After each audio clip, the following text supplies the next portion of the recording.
Hey guys, the topic of interest today is how to get over someone who doesn't want you. Now, the title sounds so deep, but the reason I'm doing this video is because I've had so many people inboxing me on Instagram or DMing me, with questions that relate to this topic. So I thought, yeah, I'll do a video on it. Um, and to everybody who's been messaging me and responding to my videos and telling me what they think or asking me questions and stuff. I appreciate that, man. I like that when people, respond with me. So if you want me to do a video on something, just hit me up and I'll do one. So with that being said, let us begin. So number one, step number one is to accept your emotions. So don't try put up a front and pretend that you're okay when you're not. So most times you get people who be like, I'm fine, ain't nothing wrong with me, I'm perfectly fine. It's not even that deep. But deep down you're hurting. So what you need to do is you need to express your emotions. So if you need to cry, you need to cry. If you need to wail, you need to wail. You need to let all those emotions out. Because when you suppress those emotions and you hide them, and you try, hide it by being busy or trying to get your mind off it without dealing with the root cause, those emotions will come out at a later date. So you may start lashing out at your friends or lashing out at family members, like, just snapping. But they're not the problem. The problem is that you've not dealt with your emotions. So there will be, like for me, for example, the first time I took the L, the L, yeah, those times where, let's say the person's name is Patricia, I was like, Patricia! I cry and wail, Well, I didn't cry a lot. I didn't cry that much. And there were times where I get mad, like, I don't even need you no more. I don't even care about you, Patricia. Who do you think you are? You know what I mean?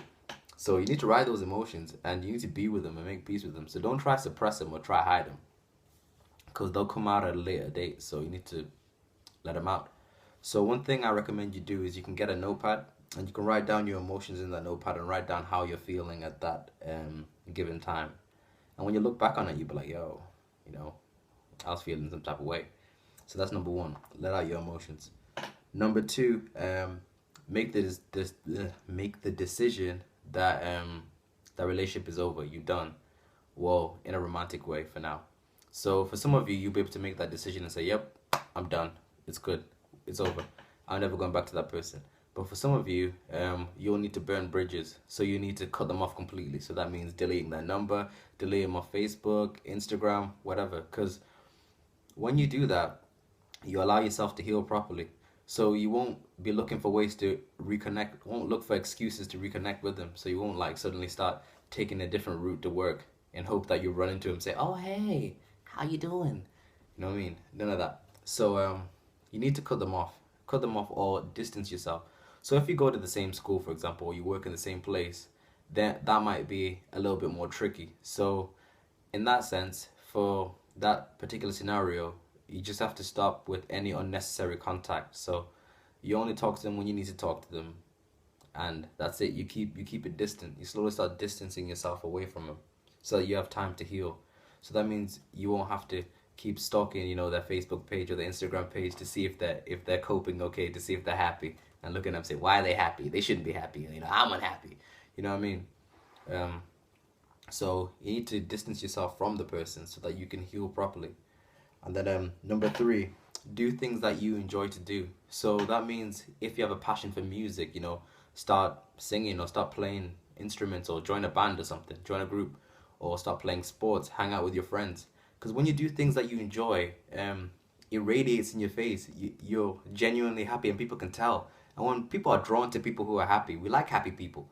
And when you're doing that, people will be drawn to you. And the thing about the brain is, you can't be happy and sad at the same time. So when you're focused on things that you enjoy, you will gradually feel happy. And the person who may have hurt you in the past won't be on your mind as much because you're doing things that you enjoy. And you find that over time, that person won't be controlling your emotions or won't be playing up in your mind as much because you're too busy having a good time. Um, and number four, the last thing I'll say is you need to learn to be honest with yourself as well. So you need to look in the mirror and ask yourself why you're having a hard time getting over this person. So most times you'll find that the reason you have a hard time getting over someone is because you're afraid that you may not find someone who's just as good as that person, or you may not find somebody at all in general. So there's a fear that you'll be on your own. And the thing is, being on your own isn't a bad thing.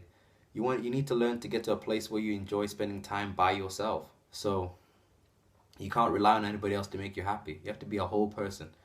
So I recommend that you start spending time on your own. Start taking yourself out to movies, to for food, and just doing things you enjoy by yourself. Because when you get to a place where you enjoy your own company and you can chill out, you get more fussy over the people that you're spending your time with. You'll be more picky with the person. And when people see that you're happy on your own and you're happy with who you are and the type of person that you are on your own, you'll draw the best people to you because people are drawn to that. Like it's so attractive when you find somebody who enjoys their own company, they're enjoying what they're doing, they're fulfilling some, they're doing what they enjoy. Like I said before, we're attracted to happy people. So if you're genuinely happy on your own, people will gravitate towards you, and then you'll have the best possible chance of selecting the finest of the crop because you'll be more picky. So you'll be looking for people to add to what you already have, add to the happiness that you already have, as opposed to having people come in to make you happy. So you'll be more picky with that. So be honest with yourself, and I'll leave you with a quote which says this: you can't get to where you need to be if you don't face the truth of where you're at. So you need to be honest with your emotions. You need to make the decision that you're gonna, distance yourself from the person, at least for a little while. You need to start doing things that you enjoy, and then you start analyzing why you're having a hard time letting go of this person. And once you get to a place where you start enjoying your own, your own company, you enjoy being by yourself, and you're in a place where you don't feel you need a relationship, you'll draw the right people to you. So that's the advice I can give you. Hopefully that has helped you. If you enjoyed it, like, share, subscribe, and drop me a message on Instagram if you want to talk, and suggest other videos that you'd like me to do. Okay, I'm done. Peace.